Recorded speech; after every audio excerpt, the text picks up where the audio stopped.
Hello friends, welcome back to my channel SRK drama explain. Friends, ये video मैं लोगों के एंटरटेनमेंट के लिए बनाती हूँ, so please watch full, share, subscribe and like this video. जैसे कि फ्रेंड मैंने कहा था प्रीवियस पार्ट में कि मैं आप लोगों के लिए एक अमेजिंग सी स्टोरी लेकर आऊँगी, तो लेकर आ गई हूँ एक रिवेंज लव स्टोरी जो कि बहुत ही ज़्यादा अमेजिंग है, क्योंकि जिसमें हमारा हीरो रहता है वो हीरोइन से नफरत करता है और इस हद तक नफरत करता है कि उससे शादी करने की वो डिमांड करता है और फाइनली उसकी शादी हो भी जाती है। लेकिन आफ्टर मैरिज वो उसको बहुत ज़्यादा टॉर्चर करता है, जिसकी वजह से हमारी हीरोइन बहुत ज़्यादा हर्ट होती है और फाइनली यहाँ पर हमारी हीरोइन डिसाइड करती है कि वो उसे छोड़कर चली जाएगी। तभी हमारे हीरो को रियलाइज़ होता है कि वो तो उस लड़की से प्यार करने लगा है। वो उसे रोकने की कोशिश करता है लेकिन बहुत ज़्यादा देर हो चुकी थी, क्योंकि हीरोइन ने डिसाइड कर लिया था कि वो उसे छोड़कर जाएगी। तो देखते हैं इस ड्रामे में क्या हमारे हीरो को हमारी हीरोइन मिल पाती है या नहीं। तो जैसे कि फ्रेंड हमने प्रीवियस पार्ट में देखा था, जो हमारा तौर रहता है वो कौन के आदमी को रंगे हाथे पकड़ लेता है, तो वो उसे मारने पीटने लगता है और उसे पूछने लगता है कि आखिर तुम किसके कहने पे ये सब कर रहे हो। यहाँ पर जो आदमी रहता है वो कौन को बचाने के चक्कर में टिन का नाम ले लेता है और कहता है कि टिन सर के कहने पर मैंने ये सब किया, इसमें कौन सर की कोई गलती नहीं है। अब इधर टिन को दिखाया जाता है जो अपने घर पे भागा भागा आता है ताकि वो विल के पेपर्स को ले सके, जो कि उसके पास एक कॉपी रहती है। वो फटाफट अपना लॉकर खोलता है और जो विल के पेपर रहते हैं वो लेकर फटाफट वेडिंग हॉल में जाने लगता है ताकि वो उनकी शादी को रोक पाए, ताकि नियोंग की लाइफ बर्बाद ना होने पाए। लेकिन तभी वहाँ अनफॉर्चुनेटली तौर पहुँच जाता है और वो पहुँचते ही जो टिन रहता है उसकी धुलाई करना स्टार्ट कर देता है और उसे ब्लेम देने लगता है कि तुम्हारी वजह से आज नियोंग इतनी बड़ी प्रॉब्लम में फंस गई है। जिस पर टिन उसे पूरी सच्चाई बता देता है और कहता है कि नियोंग मेरी वजह से नहीं फंसी है, यहाँ पर कॉन्ग उसे फंसा रहे, क्योंकि कॉन्ग के फादर ने नियोंग के नाम पे हाफ प्रॉपर्टी लिख दिया है, इस वजह से वो उसे प्रॉपर्टी लेना चाह रहा है। यहाँ पर वो उसे विल के पेपर दिखा देता है। जब तौर विल के पेपर्स देख लेता है तो फाइनली उसे तसल्ली मिल जाती है कि जो टिन है वो सही कह रहा है, वो गलत नहीं है, गलत तो कॉन्ग है। उसके बाद ये पूछता है कि ये सब कैसे हुए, जिस पर टिन बोलता है अब ये सब बताने का टाइम नहीं है, तुम मुझे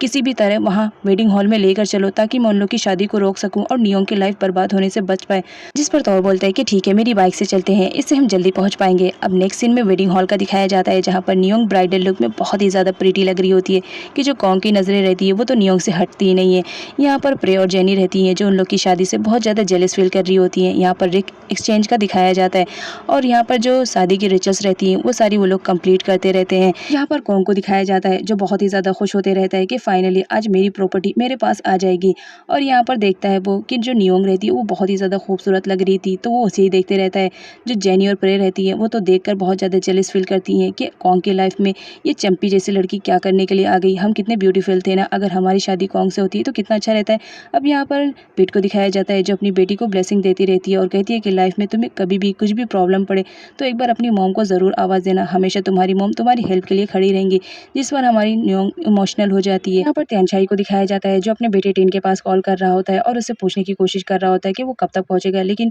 जो टिन रहता है वो तो बहुत ज़्यादा बिजी रहता है तौर को ये बोलने में कि गाड़ी स्पीड में चलाओ ताकि हम जल्दी पहुंच जाए, इस वजह से वो फ़ोन नहीं रिसीव कर पाता है। यहाँ पर हमारी नियोंग को दिखाया जाता है जो कॉन्ग को पाकर बहुत ज़्यादा खुश होती रहती है। यहाँ पर वेडिंग सर्टिफिकेट पे भी वो लोग साइन कर देते हैं, जिसकी वजह से इन लोग की शादी अब लीगली भी मानी जा रही होती है, जिसकी वजह से कॉन्ग बहुत ज़्यादा खुश होता है। अब ये नियोंग को ऊपर ले जाने की फिराक में रहता है ताकि वो उसे पेपर साइन करवा ले। यहाँ पर वो नियोंग को बोलता है कि मुझे तुमसे कुछ काम है तो तुम ऊपर चलो। यहाँ पर जो टिन रहती है वो शॉक्ड में हो जाती है कि अभी तो इन लोग की शादी हुई है और वो उसे अकेले में कहाँ लेकर जा रहा है। लेकिन जो यहाँ पे रत्ना रहती है वो लोगों को भेज देती है कि तुम जाकर उन लोग को हैंडल करो, बाकी सब यहाँ का मैं हैंडल कर लूँगी। और यहाँ पर वो पीट और जो इम है उसे जाने से मन रोकती है और कहती है कि तुम्हें उन लोग को थोड़ा सा प्राइवेसी देना चाहिए, अभी तो उन लोग की शादी हुई है। अब जब ये बात त्यानचाई सुनता है तो वो समझ जाता है कि वो उसे पेपर साइन कराने के लिए लेके जा रहा है, तो वो बहुत ज़्यादा डर जाता है कहीं वो पेपर साइन न कर दे। अब यहाँ पर लॉन्ग को दिखाया जाता है जो बहुत ज़्यादा खुश होती है और कॉन्ग की तरफ जा ही रही होती है ताकि वो भी जान सके कि एक्चुअल में वहाँ पर क्या हो रहा है। यहाँ पर त्यानचाई को दिखाया जाता है जो उस दिन होटल में बुक किए हुए जितने भी होटल रूम रहते हैं उन सब की लिस्ट निकलवा लेता है ताकि वो चेक कर पाए कि एक्चुअल में कॉन्ग उसे कहाँ लेकर गया है। यहाँ पर जो पिट रहती है और इन दोनों परेशान हो जाते हैं कि अभी तो शादी हुई है, वो मेरी बेटी को कहाँ लेके चला गया, कहीं वो उसे हर्ट ना कर दे। इस वजह से वो बहुत ज़्यादा परेशान हो जाती है और हर जगह अपनी बेटी को ढूंढने लगती है। यहाँ पर दिखाया जाता है कॉन्ग नियोंग को लेकर आ चुका होता है और उसे विल पे साइन करने के लिए कह रहा होता है। तो नियोंग पूछती है कि ये कौन से पेपर्स हैं जो मुझे साइन करना है। कॉन्ग बोलता है तुम मुझसे प्यार करती हो और इतना भी ट्रस्ट नहीं है कि मैं तुमसे साइन करने के लिए कह रहा हूँ, अब तुम मेरी वाइफ बनी हो ऑब्वियसली तो तुम्हारे ऊपर भी कुछ जिम्मेदारियां होंगी ना, इस वजह से मैं तुमसे साइन करवा रहा हूँ। इधर रत्ना को दिखाया जाता है जो अपना जी जान लगा देती है ताकि जो पीट है और इम वो नियोंग तक ना पहुंचने पाए और काम में कोई भी बाधा ना आ पाए, इसलिए वो उन लोग पर चिल्लाने लगती है। अब यहाँ पर हमारी नियोंग को दिखाया जाता है जो कि एक फाइल पर साइन कर चुकी चुकी होती है, अभी दूसरे फाइल की बारी रहती है। यहाँ पर टीन और तौर को दिखाया जाता है जो हर जगह नियोंग को ढूंढते रहते हैं। वो लोग वेडिंग हॉल में जाते हैं बट पता चलता है कि वहाँ तो शादी हो चुकी है और वो लोग कहीं और जा चुके हैं। तो वो लोग उसे होटल में ढूंढते हैं जहाँ पर उनकी मुलाकात पिट और इम से हो जाती है। यहाँ पर जो लॉयर रहता है टिन,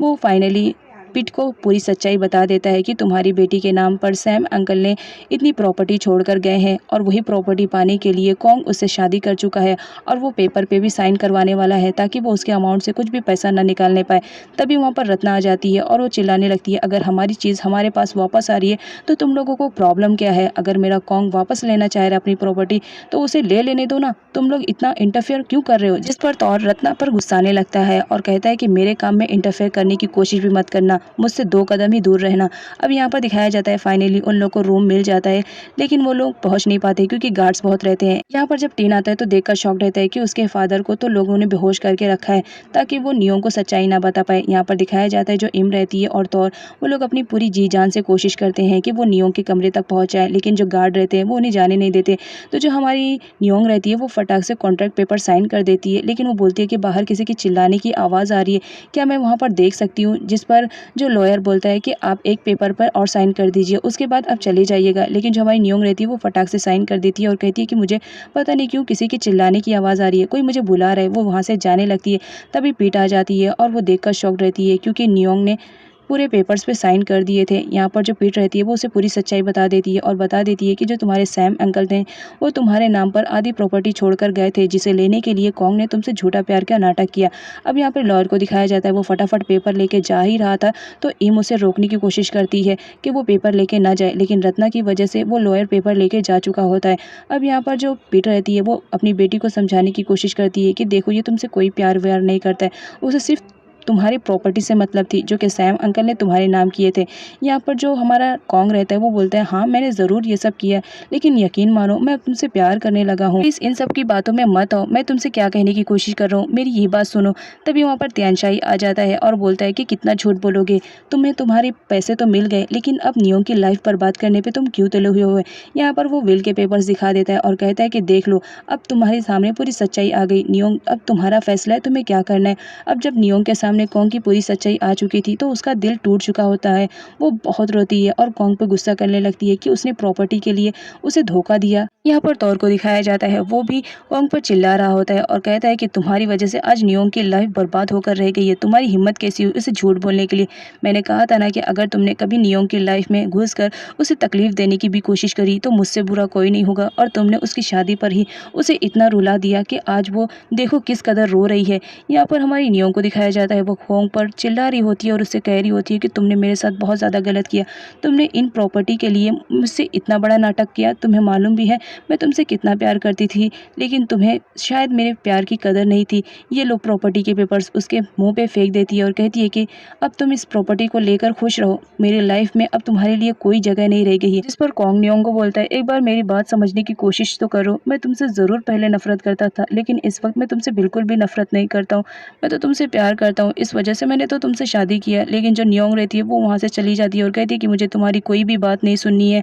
अब यहाँ पर जो त्यानशाही रहता है वो भी कॉन्ग को ब्लेम देते रहता है कि तुम्हारी वजह से आज नियोंग की लाइफ में कितनी प्रॉब्लम्स आ गई हैं। इधर हमारी नियोंग को दिखाया जाता है जो होटल से भाग चुकी होती है और दौड़ दौड़ कर रो रही होती है और थक कर एक जगह बैठ जाती है जहाँ पर कॉन्ग आता है और उसे तसल्ली दिलाता है कि तुम फिक्र मत करो, हम सब तुम्हारे साथ में हैं। पिट भी वहाँ पर पहुँच जाती है और अपनी बेटी को तसल्ली दिलाती है कि तुम फिक्र मत करो, सब कुछ ठीक हो जाएगा। जिस पर नियोंग बोलती है मॉम आखिर मेरी गलती क्या थी जो कॉन्ग ने मुझे इतनी बड़ी पनिशमेंट दी। अब यहाँ पर दिखाया जाता है कॉन्ग को जो वेडिंग हॉल में खड़ा रहता है और वो नियोंग के बारे में सोच रहा होता है क्योंकि अब जो कॉन्ग है वो नियोंग से सच में प्यार करने लगा था। यहाँ पर वकील आता है और उसे बताता है कि सर फाइनली आपका काम हो गया है, सारे कॉन्ट्रैक्ट पेपर पे साइन हो गए हैं, अब आपके बगैर परमिशन के जो नियोंग है वो एक भी पैसा नहीं निकाल सकती है आपके अकाउंट से, तो ये सारे पैसे तो आपके अकाउंट में ट्रांसफ़र हो गए, चलिए मेरा काम हो गया है, अब मैं यहाँ से जा रहा हूँ। इधर हमारी नियोंग को दिखाया जाता है जो कॉन्ग के धोखे की वजह से बहुत ज़्यादा सदमे में डूब चुकी होती है, लेकिन वो अपने आप को थोड़ा-सा उन सदमों से बाहर निकालने की कोशिश करती है और वेडिंग ड्रेस वगैरह को जला देती है। अब यहाँ पर सर्वेंट को दिखाया जाता है जो हँसते हुए प्रे के पास आती है और उसे पूरी इन्फॉर्मेशन देती है और कहती है कि आज ही कोंग सर की शादी हुई थी, लेकिन तुम यकीन नहीं मानोगी, मुझे लग रहा है उन लोग का डिवोर्स जल्दी हो जाएगा क्योंकि जो नियोंग है वो तो घर पर आई ही नहीं। अब यहाँ पर जो प्रे रहती है वो ये सारी बातें सुनकर बहुत ज़्यादा खुश हो जाती है और कहती है कि ये बात तुम किसी को मत बताना, मैं तुम्हें डबल अमाउंट दूंगी। लेकिन नेक्स्ट सीन में दिखाया जाता है जो सर्वेंट रहती है वो जेनी के पास भी आकर उसे पूरी इन्फॉर्मेशन देकर पैसे ले लेती है।